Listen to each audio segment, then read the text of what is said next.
Plastic bottles can float, but can people float on plastic bottles? That's the question a young entrepreneur in Cameroon asked himself. And the answer is yes. Ismail Esomebode has started to build unique plastic boats by tying bottles together. And Felicia, these boats have a double use. First, they are an affordable alternative for fishermen, and second, the initiative helps to clean up the environment, at least parts of it. Far too often, the drainage systems of African cities are choked with plastic waste. Let's take a look at how the boats are made.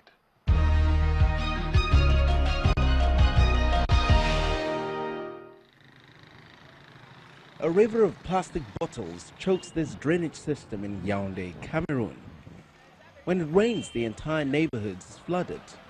Ismail Isome Ebone and his crew don't work for the sanitation department. They're volunteers for a local NGO called Madiba and Nature. For them, this is a gold mine of valuable raw material. One day when I was walking back from university, it started raining heavily. I ran for shelter to wait it out. That's when I saw heaps of plastic bottles clogging the bridge. I was shocked. I thought, surely something can be done with all these bottles. Who will clean them up? I saw it as a challenge. Ismail, who studied engineering, eventually devised a way to convert the bottles into something practical and useful. After being cleaned and checked for quality, the bottles become the basic building blocks for constructing what the organization calls eco-boats.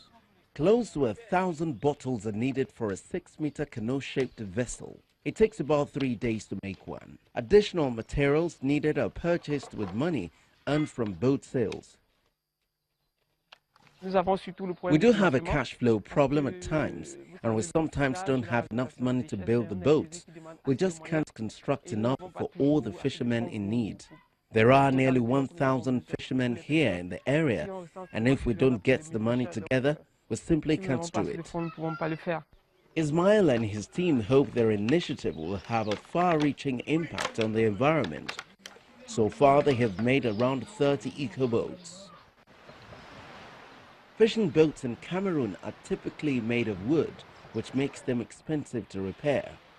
Another reason eco-boats are such an attractive alternative, and not just for fishermen. One of Ismail's boats can be found in Kribi, a beach resort about 300 kilometers southwest of Yaoundé. Valerie Christian owns a small bar next to the beach. For a small fee, tourists there can take the 20-kilogram boat out on the water.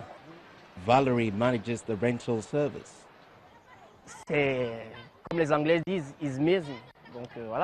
It's really great.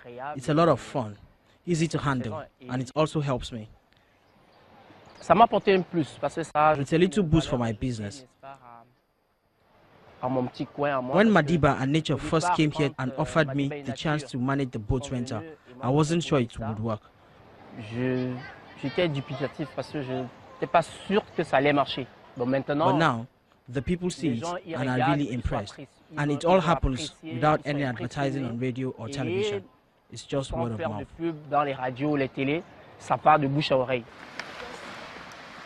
Hundreds of bottles filled with nothing but air. That makes the boats light and easy to handle. And while they aren't exactly watertight, it would be very difficult to sink one. We have an ecotourism program. People can register via our website, Madiba and Nature.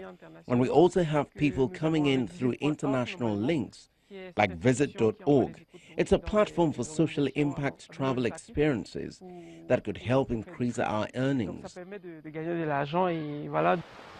In 2014, a regulation was put in place in Cameroon that required plastic bottle manufacturers to take responsibility for recycling their products. But 4 years on, Ismail's boat-making initiative is still making a rather significant contribution towards improving the situation in the country. A really cool idea, isn't it? Even if it doesn't get rid of all the plastic pollution, but it's definitely a great step in the right direction. You've been watching Eco at Africa, a joint environmental magazine production by Channels TV, DW and Kwese TV. Thanks for joining us, and bye-bye from me in Accra, Ghana. Yes, and thank you so much for watching.